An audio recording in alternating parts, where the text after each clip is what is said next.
자, 우리가 좀 한국에서는 좀 그런 일들이 많은 것 같은데 보면 그 자전거를 탈 때나 또 심지어는 오토바이를 타는 분들 가운데 헬멧을 안 쓰고 다니는 분들이 계시더라고요. 그래서 사고가 많이 나는 것 같아요.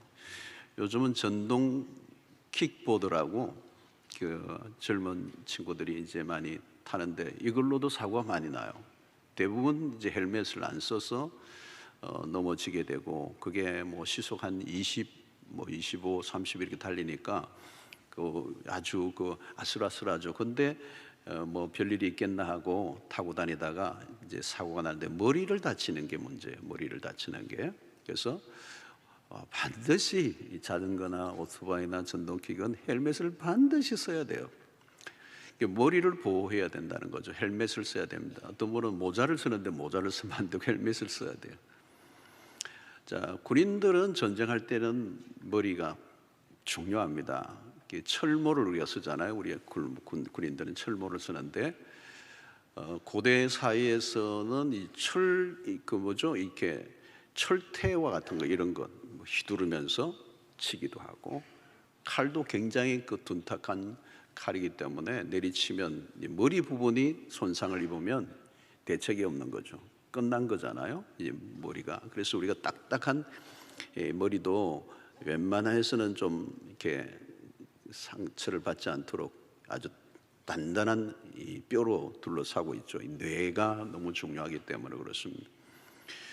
그래서 이 칼이나 철퇴를 사용할 때 이제 맞서서 우리가 싸우는 군인은 그 당시에 청동투구, 청동으로 만들어진 것, 또 철제로 대부분 만들어져서 그런 철퇴와 같은 것으로 내리쳐도 보호를 받도록 했습니다. 자, 오늘 구원의 투구가인데요. 구원의 투구라고 그랬습니다. 머리 마귀가 신자의 머리를 공격한다는 거예요. 머리 부분. 자, 그러면 이 머리는 무엇을 의미할까? 우리의 마음과 생각입니다. 머리에서 우리가 생각을 하는 거잖아요. 그러니까 마귀가 공격하는 것은 우리의 생각, 또 우리의 마음을 공격합니다. 그러니까 영적 전쟁에서 가장 치열한 것은 생각의 부분이다. 그러니까 여러분, 이제 그렇게 생각하면 우리가 뭘 생각해야 되냐면, 내가 생각을 늘 하고 살잖아요. 그죠? 우리는 늘 생각을 하고 사는데 그냥 이게 생각이라고 하면 안 되는 거죠. 이 생각이 어디로부터 온 생각인가를 점검해 보아야 된다. 매 순간 별별 생각을 다 합니다. 그런데 이 생각이 크게는 세 종류로 우리에게 와요. 하나는 내 자신의 생각이 있습니다. 그냥 내가 생각하는 거예요. 내가 생각하는 겁니다. 그야말로. 그런데 어떤 것은 하나님으로부터 온 생각이 있을 수 있습니다. 하나님의 나에게 어떤 생각을 불어넣으시고, 또 하나는 뭐예요? 문제는 마귀가 심어주는 생각이 있다는 거예요. 자, 이 생각은 틀림없이 우리를 망가뜨리는, 우리를 무너지게 하고 넘어지게 하고 믿음에서 떠나게 하고 하나님으로부터 멀어지게 하고 우리에게 의심을 심어주고 불안을 심어주고 두려움을 심어주고 이렇게 하는 것이죠. 자, 이 마귀가 생각에 영향을 준다. 이것을 선명하게 확인할 수 있는 구절이 하나 있어요. 가룟유다의 배신의 장면인데, 요한복음 13장 2절에 보면 마귀가 벌써 시몬의 아들 가룟유다의 마음에 예수를 팔려는 생각을 넣었더라. 이 마귀가 가룟유다의 마음 안에 예수를 팔도록 생각을 넣었다는 거예요.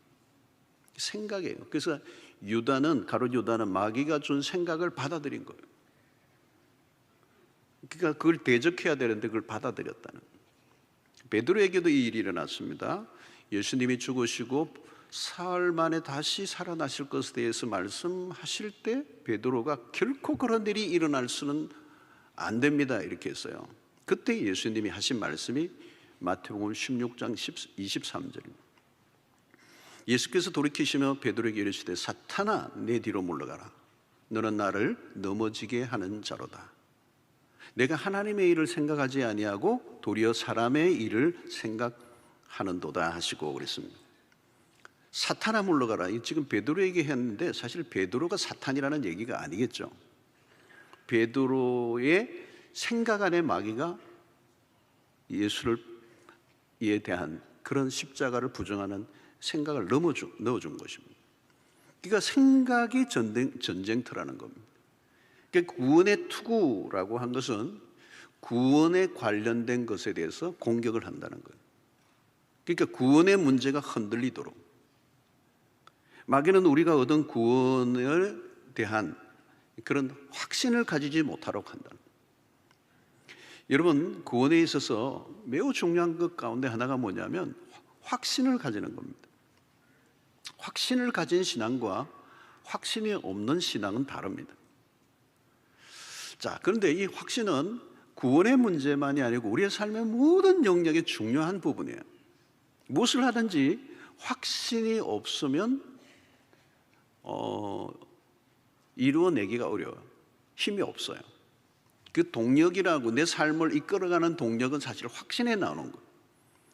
여러분, 능력은 굉장히 많은데 확신이 부족한 사람은 언제나 우물쭈물 애매 뭐뭐 그래요. 능력 발휘가 안 되는 거죠. 능력은 많은데 확신이 없으니까. 능력이 무슨 소용이 있어요? 그 능력을 끌고 가는 힘이 확신이잖아요. 리더십에게 그 확신은 너무도 중요해요. 앞장선 사람이 확신이 없으면 따르는 사람들이 다 우물쭈물하겠죠. 오합지졸이 되는 겁니다. 오늘날은 우리가 확신의 부재 시대다 이렇게 얘기해요. 지식사회인데 반해 확신은 형편없이 떨어진 시대를 우리가 살고 있어요. 옛날보다 우리는 다 공부를 했어요. 그래서 지성사회라고 그래요. 알고 있는 거는 많은데 알고 있는 것에 생명을 걸려고 하잖아요. 왜?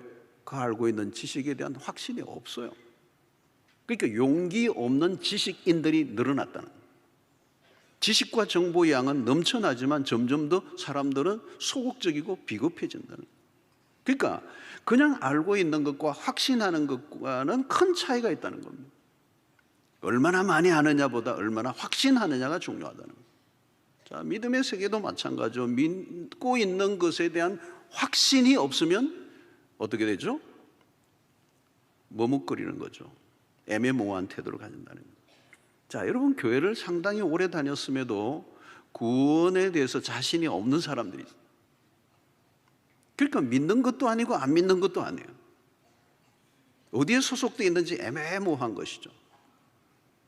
알기는 알되 실천이 약한 이유는 이 확신의 부재예요. 나도 천국 들어갈 수 있을까? 난 정말 구원 받았을까? 늘 이 뿌리의 문제에 시달리다가 세월을 다 보내는 것입니다. 그래서 이 확신이 약하면 타협을 하게 되고 결국은 세상에서 또 어떤 믿음의 시련이 오면 포기해버리는 것입니다. 활력 있는 신앙생활을 하기가 어렵다는 거예요. 그래서 신앙생활이 늘 시큰둥한 것입니다. 자, 문제는 이 확신에 있어서 확신의 근거가 더 중요해요.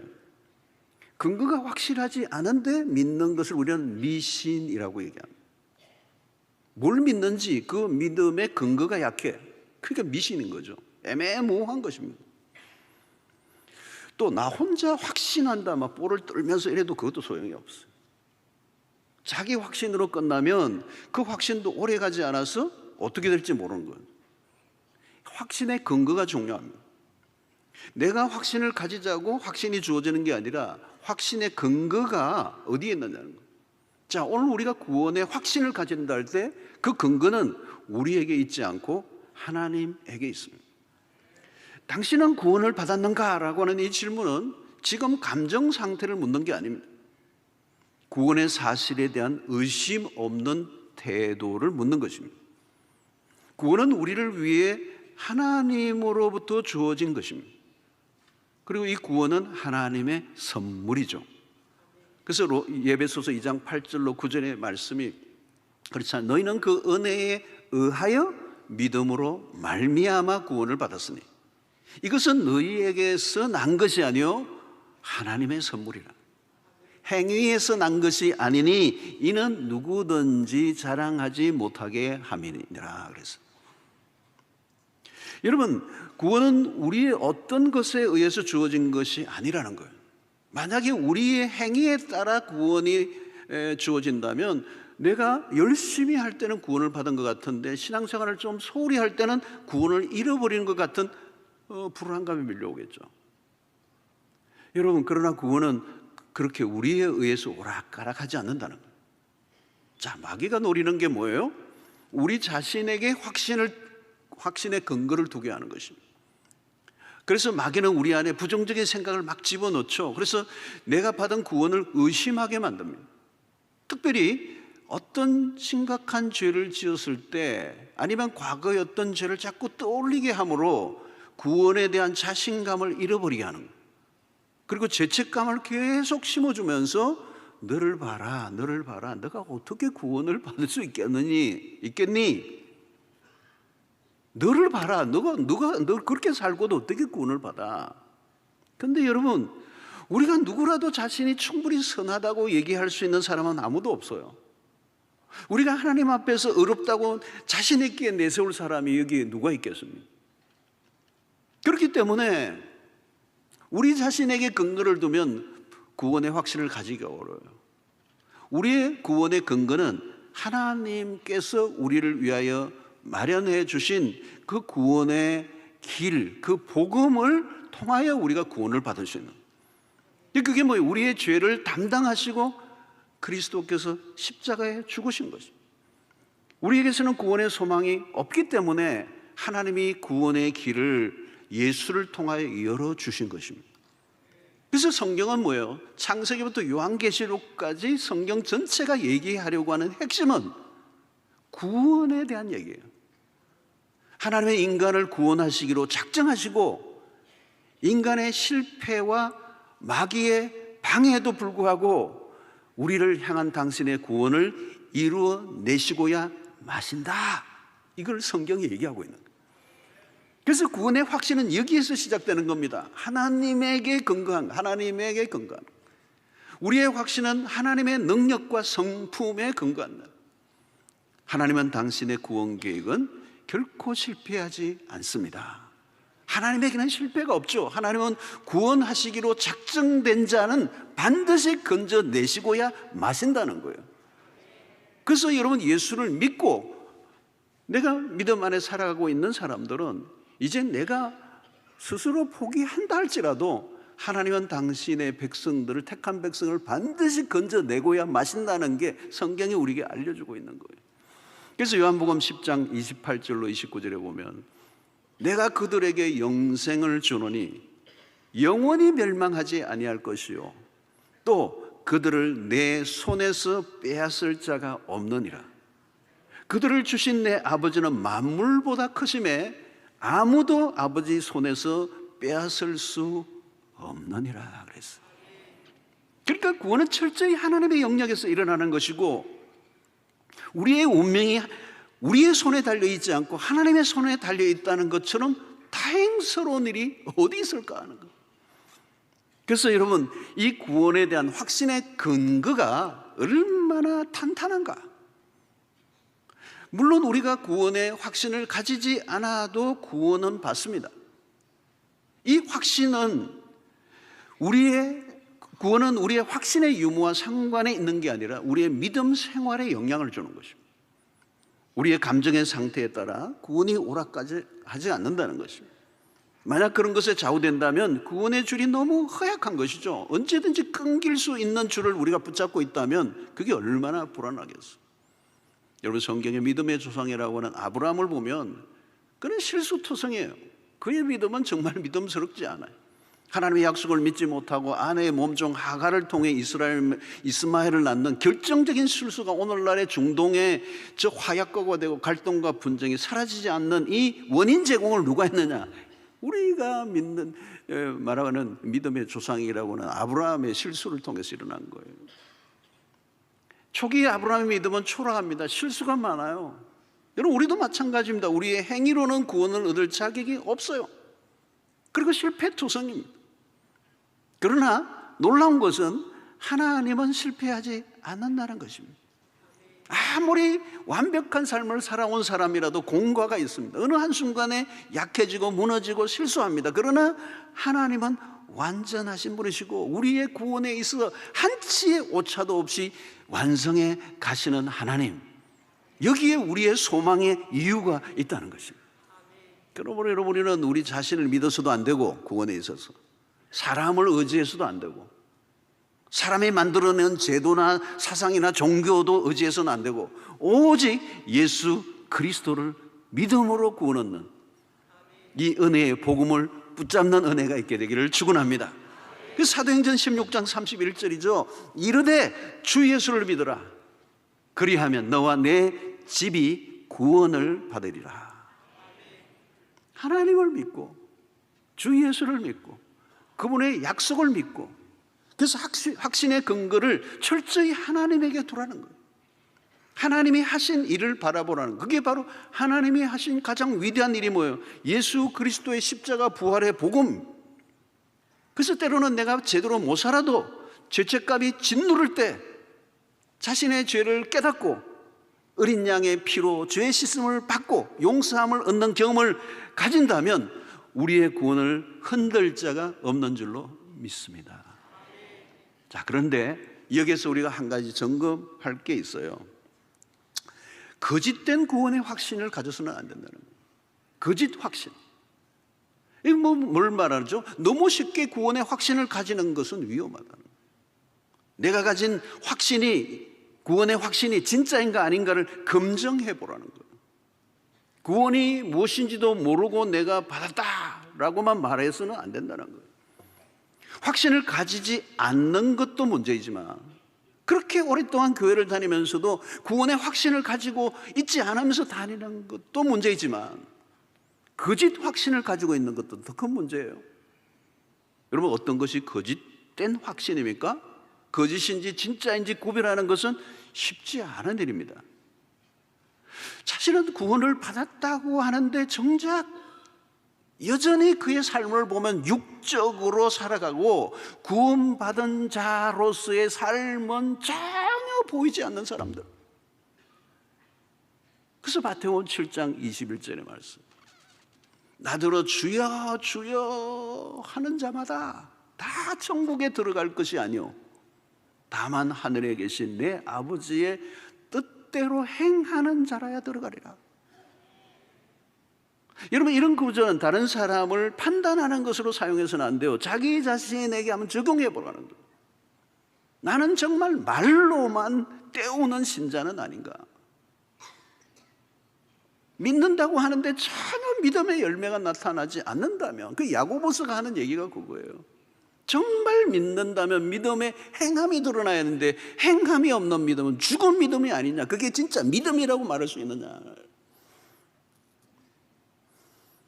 그래서 자신의 구원을 검증해 보라는 거예요. 고린도서 13장 5절이에요. 너희는 믿음 안에 있는가? 너희 자신을 시험하고 자기 자신을 확정하라. 시험하고 난 다음에 확정하라는 거예요. 예수 그리스도께서 너희 안에 계신 줄 너희가 스스로 알지 못하느냐? 그렇지 않으면 너희는 버림받은 자니라. 무슨 얘기를 하는 거예요? 자기 검증을 하라는 거예요. 여러분, 이거 어려운 겁니다. 근데 해야 돼요. 왜? 영원의 문제가 달려 있으니까. 영원의 문제. 나는 과연 구원받은 자인가? 그냥 착각하고 구원받은 것처럼 여기고 사는 자인가? 여러분, 교회 열심히 다니는 것만으로는 안 돼요. 선한 일을 행한 것으로도 안 돼요.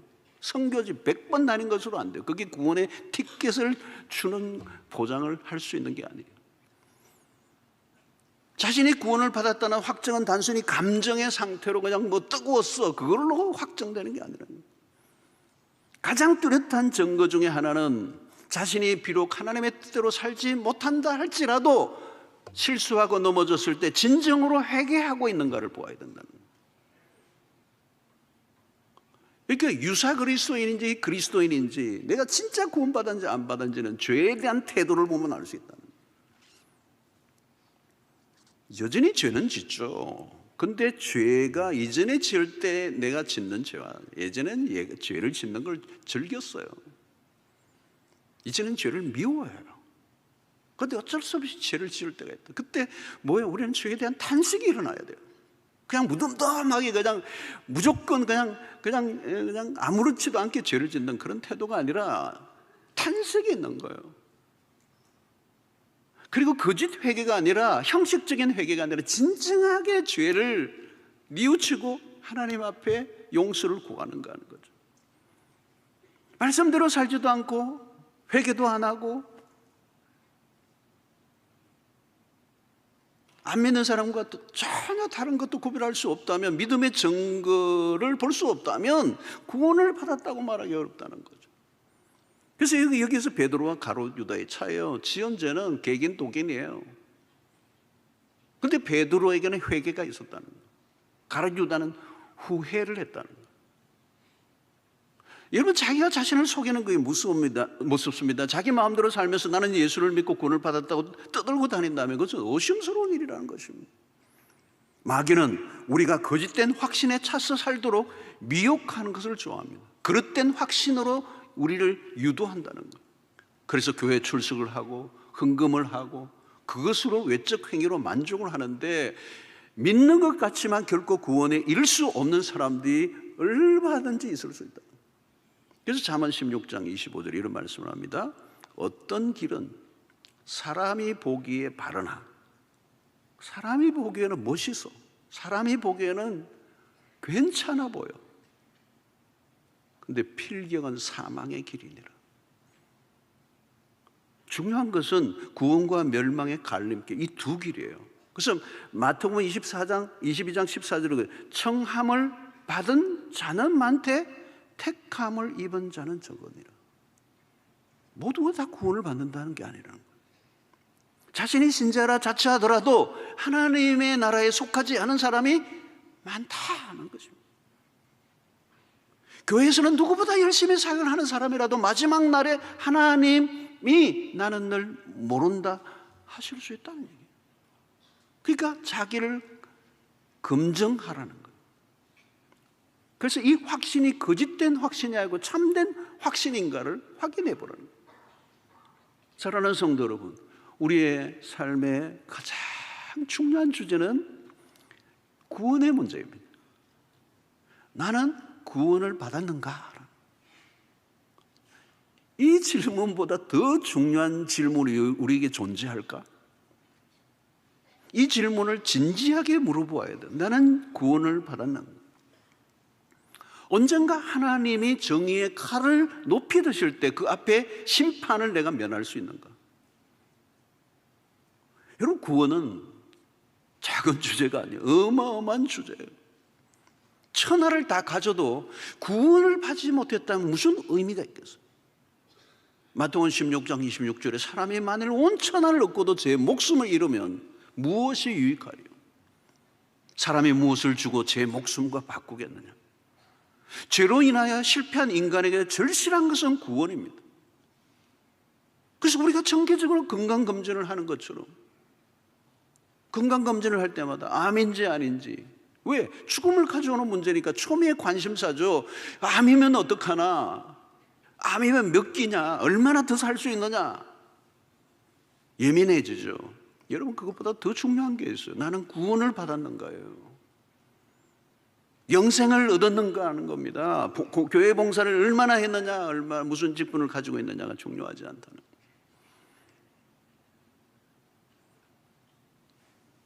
여러분, 오늘 지상의 교회는 우리가 분류하기 어려워요.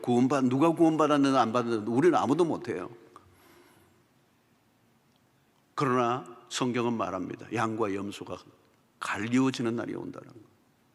마태복음 25장 31절 33절이죠. 인자가 자기 영광으로 모든 천사와 함께 올 때 자기 영광의 보좌에 앉으리니 모든 민족을 그 앞에 모으고 각각 구분하기를 목자가 양과 염소를 구분한 것 같이 하여 양은 그 오른쪽에 염소는 왼편에 두리라. 분류하는 날이 온다는 거예요. 알곡과 가라지를 가리는 날이 온다는 거예요. 지상에 있는 동안에는 알곡과 가라지가 비슷해 보여요. 그래서 뽑을 수가 없어요. 그냥 가만히 두어라. 가만히 두어라. 자칫 가라지를 뽑다가 알곡을 뽑을까? 하나님, 저런 인간은 쫓아내야 됩니다. 그런데 나 가만 두어라.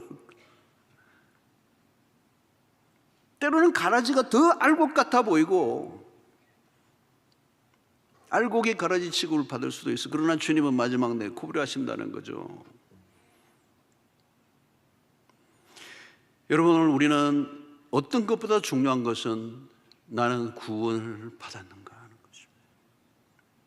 오늘 여러분, 이 구원에 대한 소망이 우리에게 분명한가를 우리에게 다시 한번 확인시켜 주기를 원하십니다.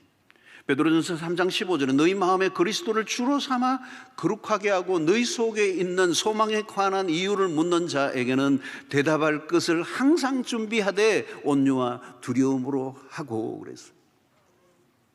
세상에 대해 가진 소망은 언제나 다 끝이 나요. 여러분, 나이가 들잖아요, 여러분.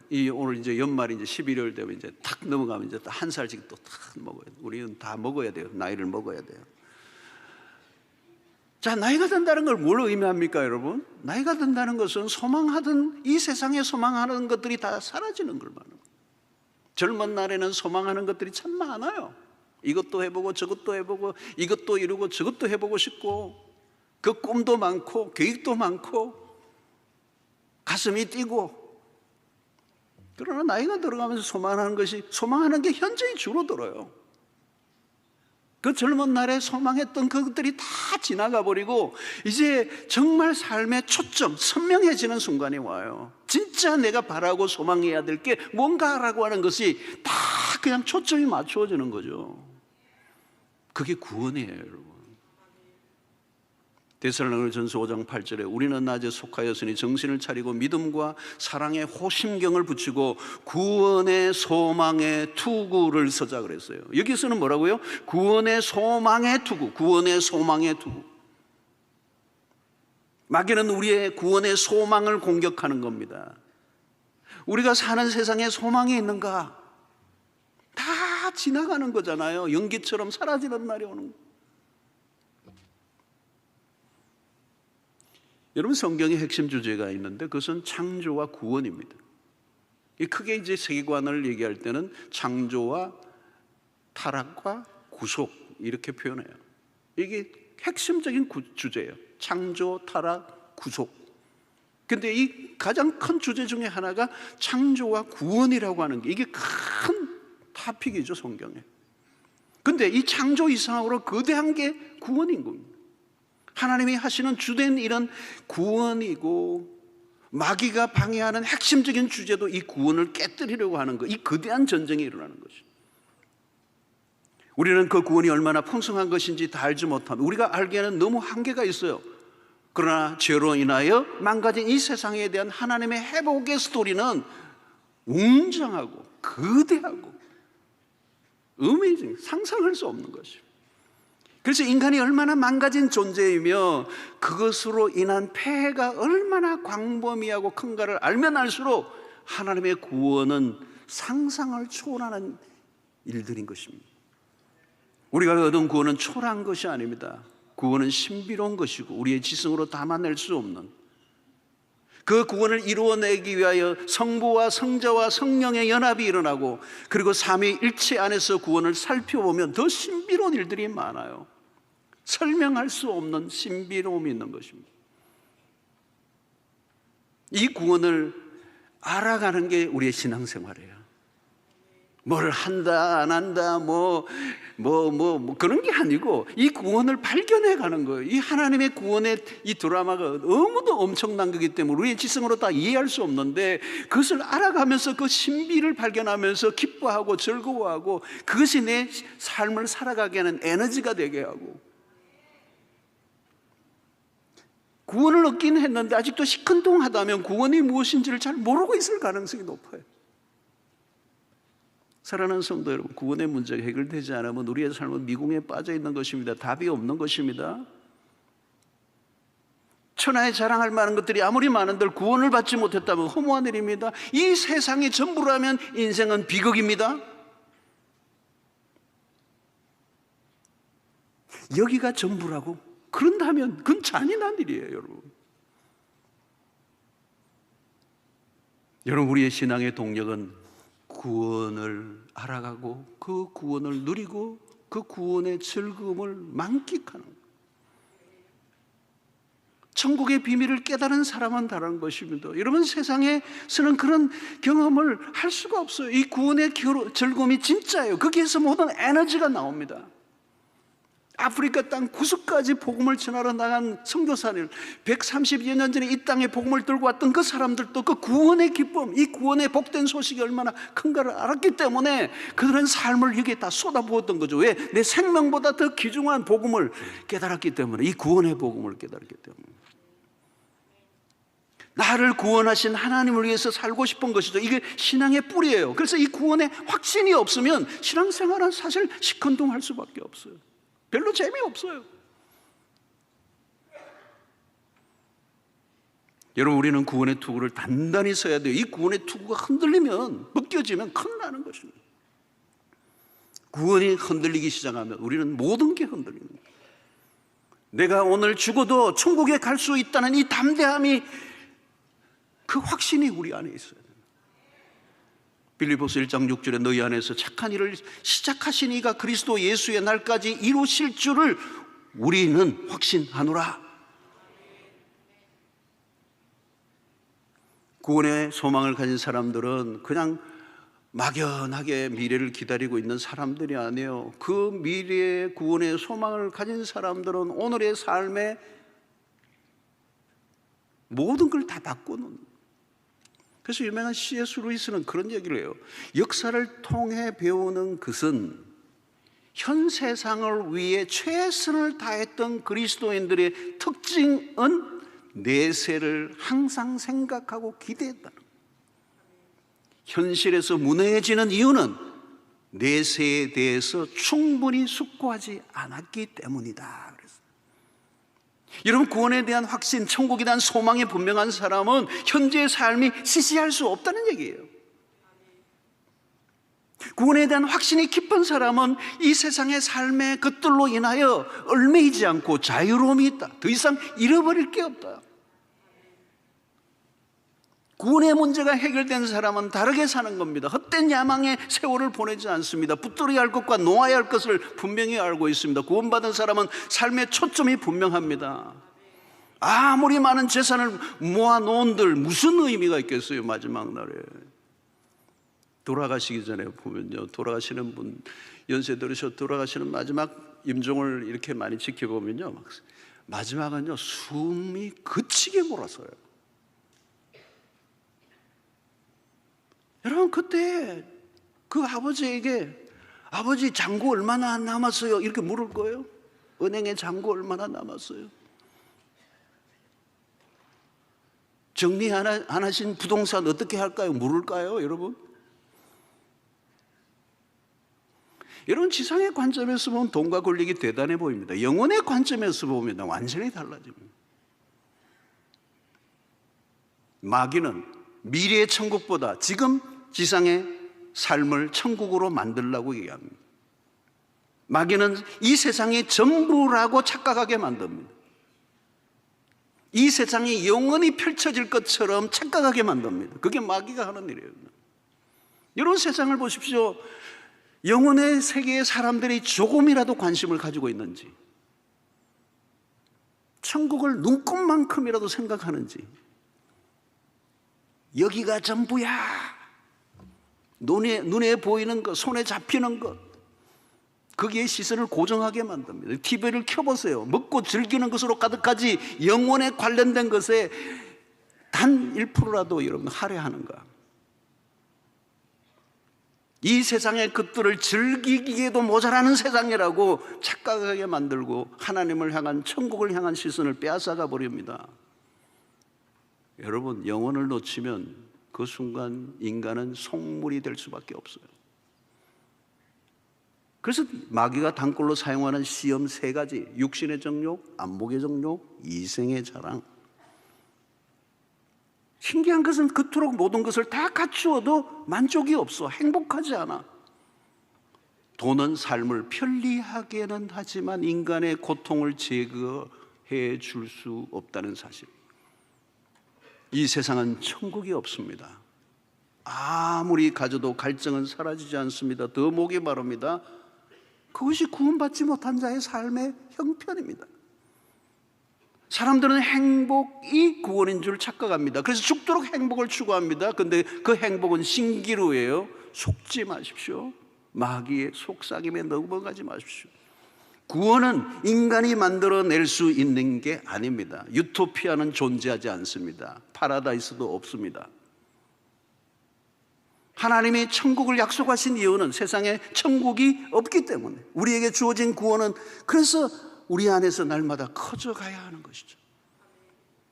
그래서 신앙생활이란 이 구원을 경험해 가는 삶이에요. 여정이에요. 그리고 미래의 천국에만 들어가는 게 아니라 현재의 시간에 하나님의 나라를 경험하는 것, 그 하나님의 나라를 경험한다는 건 딴 게 아니라 하나님의 다스림을 받는 삶을 살아갈 때 그 다스림이 늘어날수록 하나님의 나라가 내 안에서 커져가는 거예요.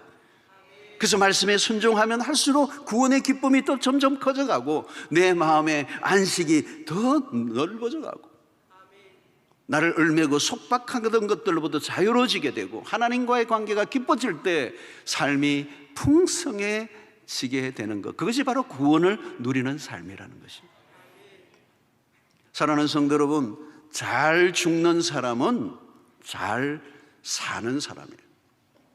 잘 산 사람이 잘 죽어요. 서로 연결되어 있습니다. 삶과 죽음이 분리된 게 아니에요. 같은 선상에 놓여 있어요. 삶은 삶이고 죽음은 죽음이 아니에요. 잘 산 사람이 잘 죽어요. 잘 죽은 사람, 잘 죽는 사람은 잘 산 사람이에요. 구원은 잘 사는 것만이 아니라 잘 죽는 것을 포함하는 것입니다. 영혼의 문제가 해결되지 않으면 삶은 불안하고 죽음은 두려움이 되는 것이죠. 그러나 미래의 천국이 점점 눈앞에 커져오면 우리는 이 세상에서 이기는 삶을 살게 되는 것입니다. 우리를 낙심하게 하고 절망하는 것들이 없어요. 비록 고난을 당해도 고난 속에 신비가 보여집니다. 천국의 소망이 흔들리지 않습니다. 소망이 분명하면 낙심하지 않습니다.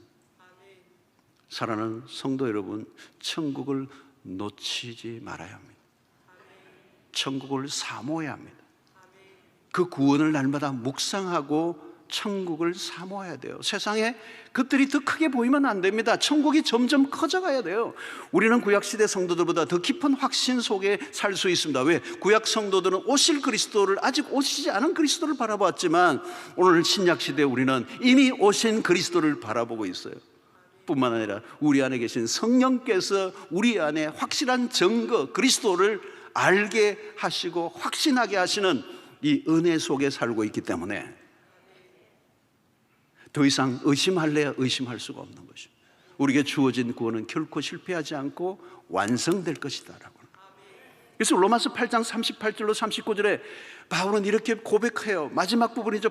로마서 8장의 마지막 부분에 내가 확신하노니 사망이나 생명이나 천사들이나 권세자들이나 현재일이나 장래일이나 능력이나 높음이나 깊음이나 다른 어떤 피조물이라도 우리를 우리 주 예수 그리스도 안에 있는 하나님의 사랑에서 끊을 수 없으리라 그랬어요. 이 바울의 확신이에요. 여기 사망이나 생명이나 권세자나 천사들이나 현재일이나 장래일 이게 읽었는데 이걸 안 읽어도 돼요. 어떤 것이든 anything, 어떤 것이든 우리 주 예수 안에 있는 하나님의 사랑에서 끊을 수 있는 게 아무것도 없다. 우리의 구원이 그렇게 확실하다는 거예요. 그러므로 여러분, 구원이 없는 자처럼 살아가지 마시기를 바랍니다. 세상과 하나님 사이를 오락가락하지 마시기를 바랍니다. 애매한 신앙을 거부하시기를 바랍니다. 여러분, 이 세상이 전쟁터 같은 세상이잖아요. 여러분, 지금도 전쟁이 끊임없이 일어나고 이 한반도도 전쟁의 위협이 지금 도사리고 있잖아요. 여러분. 남북 관계가 지금 완전히 차단되고 무슨 일이 일어나는지 아무도 몰라요. 그리고 우리의 삶의 현장으로 들어가 보아도 오늘 이 국가적으로나 개인적으로나 우리 사회적으로나 모든 현안들을 밀고 들어가 보면 이 삶에 우리 안에 안식이 어디 있어요, 여러분? 어떤 경우는 지옥 같은 세상처럼 보일 때도 이 세상에 답이 없어. 이 세상에 어디에도 우리를 구원할 것이 없어요. 구원이 없다면, 만약에 하나님이 우리가 허락하신 이 구원이 없다면 상상할 수 없는 일이죠, 여러분. 그러므로 여러분, 하나님만이 우리의 구원이 되신다는 거예요. 그리스도만 구원자이시다라고. 우리는 믿을 만한 진리를 믿고 있고 신뢰할 만한 분을 신뢰하고 있다는 것이야말로 얼마나 감사한 일인 거예요. 사랑하는 성도 여러분, 이 하나님이 허락하신 예수 그리스도 안에서의 구원에 흔들림 없기를 바라고, 힘들고 어려운 세상이지만 이미 이루어진 구원에 감사하고, 그 구원을 누리고 그 구원을 살아가고 그 구원이 완성될 날을 소망하면서 오늘 힘들고 거친 이 세상 속에서도 설명이 안 되고 이해가 안 되고 복잡 미묘하고 그리고 환난과 시련과 고통이 끊임없이 일어나는 이 세상 속에서도 낙심하지 않고 끝까지 욥처럼 우리를 정금 같게 하시고, 내가 전에는 귀로만 들었는데 이제는 눈으로 주님을 봅니다. 그리고 그의 믿음에 실패하지 않고 끝까지 그 인내로 버텨내는, 여러분 아무나 버텨낼 수 있는 게 아니에요. 소망이 있는 사람이 버텨내는 거예요. 인내하고 구원을 우리가 바라보기 때문에 인내하는 거예요. 요즘 어떤 단어가 그런 단어예요. 인내의 발효라는 단어를 하더라고요. 인내의 발효. 하나님의 백성들이 2000년의 역사 속에 수없는 환난과 핍박과 죽음의 위협이와도 당신의 구원을 포기하지 않고 믿음을 지켰던 이유는, 그래서 그 인내가 그 시간 속에 핍박 속에서도 인내를 견뎌낼 때 그 인내가 발효되어서 마침내 구원에 이르게 되는 이 놀라운 은혜가 여러분들에게 있게 되기를 주의 이름으로 축원합니다. 하나님, 오늘도 우리에게 주신 말씀을 붙잡고 이 거칠 혼란한 고통의 답을 얻을 수 없는 이 세상 가운데서 우리의 구원이 되시는 하나님을 붙잡고 우리에게 주어진 구원을 확신하고 또 그 구원이 점점 커져가며 그 구원의 하나님을 찬양하며 이 악한 세상에서도 믿음의 변질을 하지 않고 끝까지 주님의 부르시는 그날 주님 앞에 선 날 부끄러움이 없는 주의 백성들로 세워지는 그날까지 믿음의 경주를 하는 우리 모두 되게 하여 주시기를 소원하옵고 예수님의 이름으로 기도하옵나이다. 아멘.